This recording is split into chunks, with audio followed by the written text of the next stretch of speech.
আজকে আমরা দেখব দ্বিতীয় শ্রেণী স্বাস্থ্য শারীরিক শিক্ষার প্রশ্ন, যেখানে পূর্ণমান 10, সময় রয়েছে 20 মিনিট। পরীক্ষার্থীর নাম, বিদ্যালয়ের নাম, ক্রমিক সংখ্যা নিজেরাই লিখবে। চলে যাব প্রশ্নে। সঠিক উত্তরটিতে টিক চিহ্ন দাও। 2 নাম্বার, মাথার চুল শ্যাম্পু বা সাবান দিয়ে সপ্তাহে অন্তত 2 দিন পরিষ্কার করতে হবে। অবশ্যই সর্বদা জুতো ব্যবহার করতে হবে।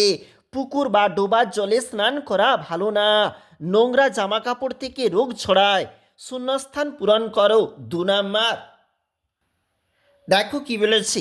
পেটের অসুখ ও জ্বর হলে জিভে ময়লা পড়ে।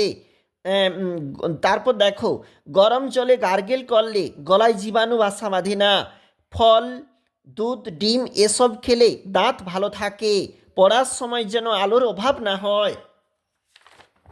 ওই দিকটা দেখো, আবারও প্রশ্ন রয়েছে এদিকে। নিচের প্রশ্নের উত্তর 6 নাম্বার রয়েছে। যোগ মুদ্রার একটি উপকারিতা লেখো।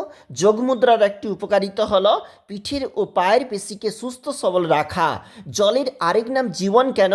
জল ছাড়া কোনো প্রাণী বাঁচতে পারে না, তাই জলের আরেক নাম জীবন। ঢাকা খাবার খেলে কি হয়?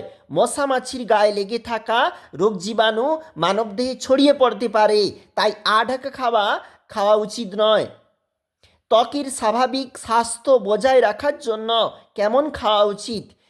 দেখো, ত্বকের স্বাভাবিক স্বাস্থ্য বজায় রাখার জন্য পুষ্টিকর সুষম খাবার খাওয়া উচিত।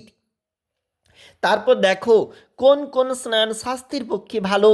সূর্য স্নান, বায়ু স্নান, সমুদ্র স্নান, যেগুলা কিন্তু স্বাস্থ্যের পক্ষে ভালো। চোর ও পুলিশ খেলায় প্রতি দলে কতজন করে শিক্ষার্থী অংশগ্রহণ করবে? চোর ও পুলিশ খেলায় প্রতি দলে 4 জন করে শিক্ষার্থী অংশগ্রহণ করবে।